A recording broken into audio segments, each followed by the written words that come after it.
ਤੇ ਰਾਕੇਸ਼ ਟਕੈਤ ਆਪਣੇ ਹੀ ਬਿਆਨ ਤੋਂ ਯੂ ਟਰਨ ਲੈਂਦੇ ਹੋਏ ਨਜ਼ਰ ਆਏ ਨੇ। ਕਿਤੇ ਇੱਕ ਪਾਸੇ ਉਹਨਾਂ ਵੱਲੋਂ ਇਹ ਬਿਆਨ ਦਿੱਤਾ ਗਿਆ ਸੀਗਾ ਕਿ ਜੇਕਰ ਲੋੜ ਪੈਂਦੀ ਹੈ ਤਾਂ ਕਿਸਾਨ ਆਪਣੀ ਇੱਕ ਫਸਲ ਵੀ ਕੁਰਬਾਨ ਕਰ ਸਕਦੇ ਔਰ ਹੁਣ ਰਾਕੇਸ਼ ਟਕੈਤ ਕਹਿ ਰਹੇ ਨੇ, ਅਪੀਲ ਕਰ ਰਹੇ ਨੇ ਕਿਸਾਨਾਂ ਨੂੰ ਕਿ ਫਸਲ ਬਰਬਾਦ ਕਰਨ ਦੀ ਥਾਂ ਲੋਕ ਆਪਣੀ ਫਸਲ ਗਰੀਬਾਂ ਨੂੰ ਦਾਨ ਕਰਨ। उधर एक वड्डी खबर खेती कानूनों के नाल ही जुड़ी हुई है। खेती कानूनों के खिलाफ सोनीपत दे विच किसानां दा वड्डा प्रदर्शन हो रहा है।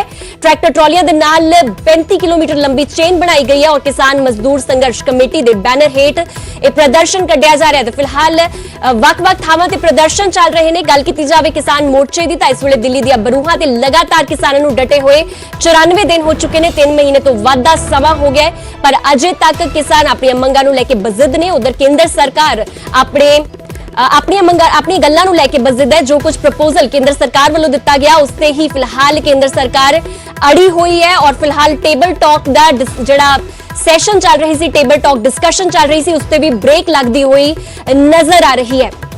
ते तुहानूं दस दें कि सोनीपत दे विच एक वड्डा प्रदर्शन फिलहाल किया जा रहा है क्योंकि 94 दिन का समा हो गया है। अजे तक ज्यों तो ही सारा मसला खड़ा होया है। तो फिलहाल एक वड्डा प्रदर्शन ट्रैक्टर ट्रॉलियां दे राही बनाया गया और 35 किलोमीटर लंबी चेन बना के एक हुंगारा देने की कोशिश फिर तो की जा रही है। 3 कृषि कानूनों के खिलाफ लगातार 3 महीने से किसान दिल्ली की सीमाओं पर डटे हुए हैं। अलग अलग तरीके से सरकार पर दबाव बनाने का काम भी किया जा रहा है।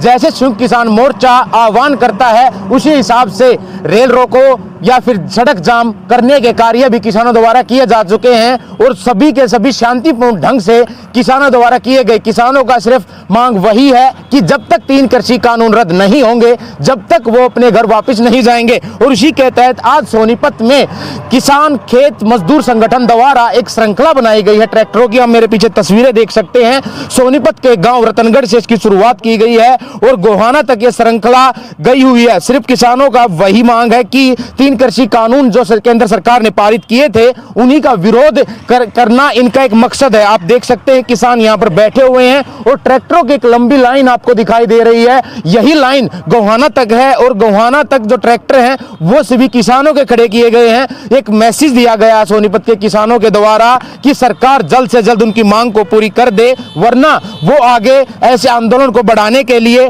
कुछ भी कर सकते हैं। और मेरे साथ कुछ किसान हैं उनसे भी बातचीत कर लेते हैं। सर ये श्रृंखला आज क्यों बनाई गई, आखिरकार क्या मैसेज सरकार को? इसको सरकार का तो मैसेज बाद में बताओगे।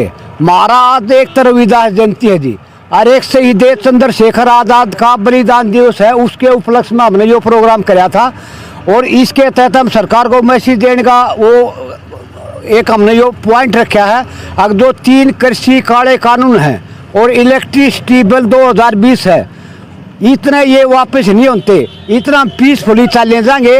इतना सरकार जो नहीं मानेगी वो कितने हथकंडे अपना दे हम बिल्कुल भी बरगलाओगे नहीं। हम एकता के साथ पूरे जुटे रहेंगे जब तक हमारी मांग पूरी नहीं होती। हम शांतिपूर्वक आंदोलन करते ही रहेंगे फॉर इंडेफिनिट टाइम। तो किसानों का यही कहना है कि जो चंद्रशेखर आजाद का शहीदी दिवस और रविदास जयंती के उपलक्ष्य में यह श्रृंखला बनाई गई है और मांग वही है कि जब तक 3 कृषि कानून रद्द नहीं होंगे इसी तरह आंदोलन चलता रहेगा। सोनीपत से नितिन अंतिल, न्यूज़ 18।